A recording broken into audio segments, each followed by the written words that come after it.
සුබෝදෑසනක්.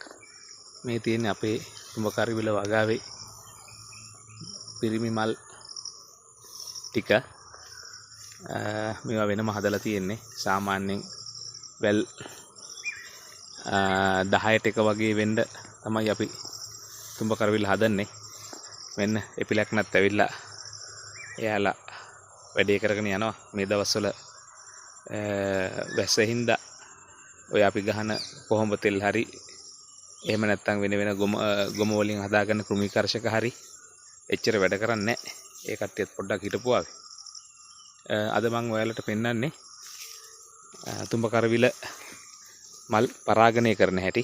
මේ තියෙන්නේ සාමාන්‍යයෙන් තුඹකරිවිල පිරිමිවලක මලක්.